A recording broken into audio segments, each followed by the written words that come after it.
My concern is what is in the best interest of Africa and African countries. And I thought I should provide a perspective in terms of China, the relationship between China and Africa. So I wanted to structure my thoughts under three headings. One of them is, the first one is what I call the inadequacy of Africa's previous relationships. And then the second one is the suitability of China as a partner for Africa. And third, going forward, what next? So China doesn't just show up in Africa, right? I mean, China doesn't show up in Africa in a vacuum. Here's what was happening. Throughout the 90s, if you were to ask people, anybody who remembers or who was old enough to remember what happened in Africa in the 90s, you would know that in the 90s, Africa was a place of, the first things that were happening on the continent in the 90s were wars, a lot of civil wars, Black Hawk Down, the Rwandan genocide, the Liberian Civil War, the Sierra Leonean Civil War, what was called Africa's World War, when Rwanda, Zimbabwe, Uganda fought in the Democratic Republic of Congo with different rebels there. And so with all of these wars happening across the continent, then they precipitated humanitarian disasters. You have huge numbers of internally displaced people, and you have had refugees. I too was a refugee during the war. I finished high school in a refugee camp in Cote d'Ivoire. So this was one of the things that was happening in Africa in the 90s, a lot of wars. And those wars were in part funneled, driven by what had happened with the collapse of the Soviet Union. Light weapons became easily available, and enterprising people sold arms to rebel groups across the continent, and so you had wars. And with the wars, like I said, you have significant humanitarian crisis, but that wasn't the only thing. There was a huge disease burden. HIV/AIDS, if you remember, throughout the 90s and the early aughts, was ravaging the continent. Central and Southern Africa were being wiped out. You had entire villages where there were two generations with a missing generation. You had the grandparents and the children, and the entire generation of parents were wiped out. So you had that. You had malaria. You had all of the tropical diseases you can think about. Those were happening. So it was not just the wars that were ravaging the continent. It was also the disease burden. Then something came back to bite us. A lot of African countries had taken out significant debt in the 70s, and that debt then came due. And so we came to an instance where most African countries were spending up to 60% of government revenues on just simply servicing debt. And in some instances, it was just interest, not even the, and because for years they had not serviced the debt, they accrued punitive interest and punitive charges. And so, let's go back, you had wars, disease, debt. Within this context, very few companies, very few in the West, looked at Africa as a place to do business. Most of Western policy toward Africa was actually filtered through the lens of development and aid. This was the picture of what was happening in Africa in the year 2000, when China hosted the first Forum on China-Africa Cooperation, FOCAC. And the FOCAC was held in Beijing. 40 African heads of states and governments were invited. And 2000 happened to be a very fortuitous year, because that was the year that China first did its going out policy, when Chinese firms were encouraged to go out to seek access to resources, but to seek access to markets. So when everyone else, and everyone else, I mean the West, saw Africa mainly through the lens of development aid, and I'm not saying there's anything wrong with that, there was still, the Chinese actually saw an opportunity to do business. So Chinese companies go out into Africa. Now, why? All right, at this time, something else was happening. I mean, globalization is actually taking off. And we know what happened. Well, I have an argument of what happened. I mean, you may not agree with me, but in globalization, labor lost and capital won. And so when capital won, what happened was, in places where capital was cheap but labor was high, like here, capital then began to invest in places where labor was cheap. Initially, it wasn't directly in China. Anyone who remembers what happened in the 90s, it was the maquiladoras in Mexico, along the border with the US-Mexico border, when these huge factories were moving over there. But eventually, as trade became more widespread and travel became easier, then global value chains began to develop, and China was in the middle of global value chains. China became like the factory of the world. And what do you need in a factory? You need resources to be able to convert that to finished products. Where did you have resources? Africa had the largest endowment of natural resources, so it made sense that China would go to Africa seeking resources. So that's one. It was just driven by what was happening in terms of the global economy. But secondly, China has always been suspicious of its presence and how it would be accepted by the rest of the world.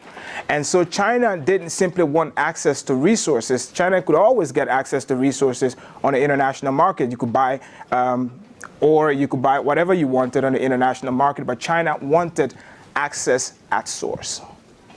Right? And the Chinese suspicion was vindicated, right, with the trade war and everything. So China didn't want to have to depend on other people for material, for resources that it considered crucial to its economy. And so it wanted access to this at source. So Chinese companies went into Africa and negotiated deals with African governments for access to iron ore, gold, diamond, oil, whatever you can think about. They developed that.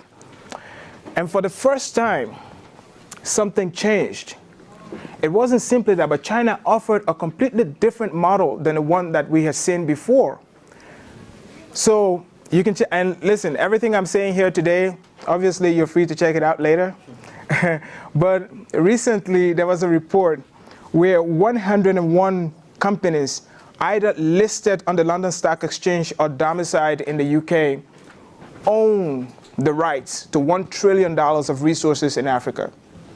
So the resources are in the ground in Africa, but ownership to these resources, right, access to these resources is for companies that are listed on the London Stock Exchange.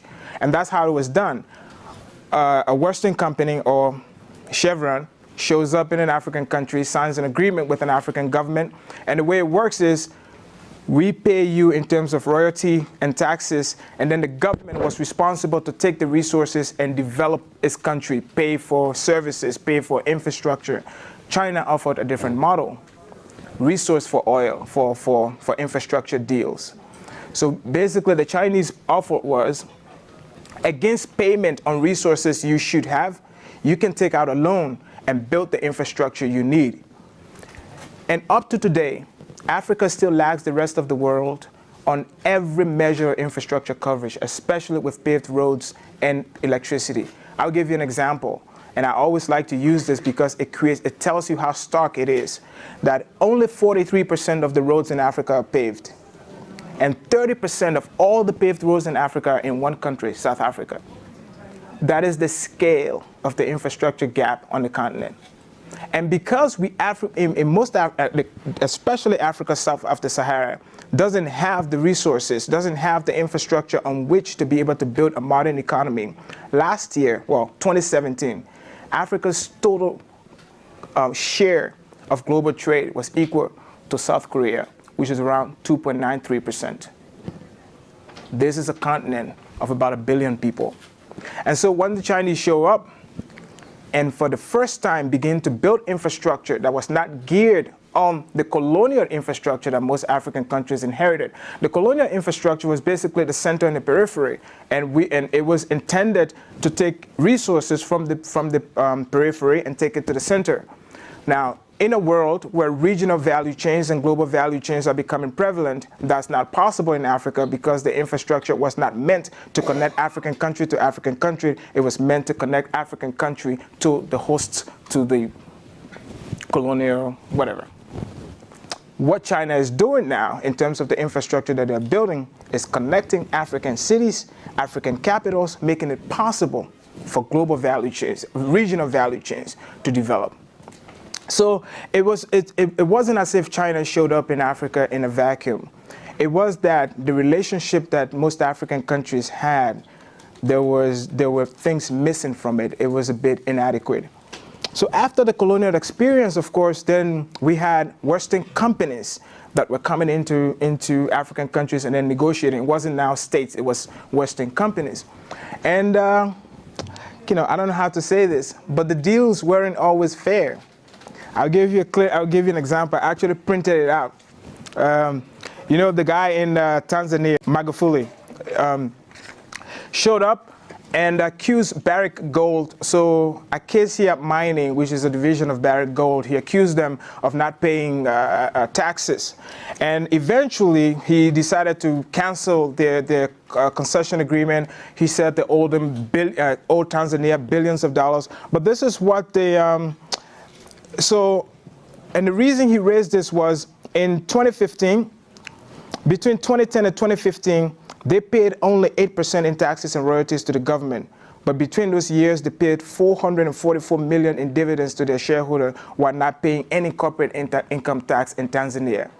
And so when he came on, the CEO of Acacia Mining admits that the original mining agreement was not equitable. These were the kinds of agreement a lot of African countries entered into with Western firms. And so even though the resources were being mined in the country, very little was actually being paid in the country in terms of taxes to be able to finance this. And so it was the inadequacy of these relationships that made it easy for a partner like China to show up and for most African countries to just welcome the Chinese the way they did. So that was one. The second thing was just the suitability of China as a partner. One of the things that is not spoken about in terms of China in Africa is how, with the arrival of the Chinese, even contracts, civil works contracts, building roads, building power plants that are put out in terms of open tender are now increasingly won by the Chinese. And it's not because they're providing low quality works, it's just because the cost of a Chinese company doing the project is significantly lower than the cost of a European company doing the project. And I was saying to him, I was Minister of Public Works, and one of the projects we did was financed by the African Development Bank. The total cost of the project was around $70 million. That's what we knew for, it was a road project. And we had one European firm, French company, that bid, and we had about 17 Chinese companies. Right, obviously, just a law of averages, you know the winner is going to be Chinese. But the European company's bid price for a $70 million contract was $86 million. So on the day the bid was opened, you knew the European company was not going to win. But this is, and the Chinese company came in at 68.7 million in terms of being able to do that. And why? I mean, there are accusations that sometimes it's because the Chinese companies bribe African policymakers, and that is true. There are instances in which a lot of Chinese companies would win bid projects by bribing. But sometimes it's just basic project.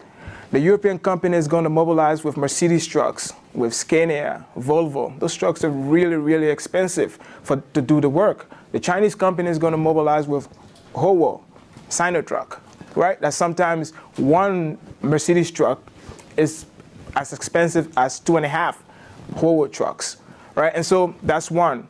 Most times when a European company mobilizes, the European company mobilizes with insurance for Europeans working there. Of course, you need insurance. They need R&R. The Chinese company, I'm not sure what the insurance structure is like for the Chinese companies, right? And so over and over, what we're seeing in civil works is that Chinese investment in terms of Chinese companies tend to be more price competitive without reducing the quality of what is produced. And I like to tell a story in terms of the relationship also between African governments and the Chinese government. When I was in 2008, I was very close to a friend of mine was a part of the preparation for a delegation from Kenya to visit the U.S. And the Kenyan Speaker of Parliament requested a meeting with then Speaker Nancy Pelosi. That was before this. I had water, anyway. And when the Kenyan delegation requested a meeting with Speaker Pelosi, they were told, I don't know if it's Speaker Pelosi herself who told them, but they were told by staff that Speaker Pelosi meets with heads of state, not speakers from Kenya. So there's that. I returned to Liberia, and in 2010, I was an aide in the president's office, just like a regular aide, guy who takes notes. And I accompanied the foreign minister of Liberia to China on a visit. It wasn't even like a state visit, it was an official visit. And we went to China, and so up to today, I don't know what the Beijing airport looks like, just because we didn't use we didn't come in like regular people. Like, we were taken off the plane from when the plane landed, and we didn't see anything until we were in our hotel room, because, it's an official delegation. There is something about how the Chinese would treat African delegations, regardless of how small the country is, in terms of how weak the country is, in terms of its power, that such a treatment most African countries would not get in any European capital. But more importantly, me and the foreign minister of a small country like Liberia, by then we were like around 3.8, 3.9 million people, our foreign minister met with Xi Jinping. By then, he was vice president of China, and the only reason we didn't meet with Hu Jintao was because John Kerry was visiting China, and he was meeting with Hu Jintao at the same time. This was the quality of representation in terms of how the Chinese treated a small African government. If you are an African policymaker and you stand back and think about it, what about this relationship make you not embrace what the Chinese have to offer? So it was also the suitability of China as a partner, because Africa had a huge infrastructure need. China had great capacity in providing that need. Most African countries have been cut off from international financial markets. China provided the financing to be able to do this. And for the average African citizen, for the first time in a long time, they could see the direct connection between resources leaving your country and some sort of benefit, whether it was power, an airport, or a road available to you. If you enjoy this video, don't forget to share your comments below and subscribe to our channel for more exciting videos coming up.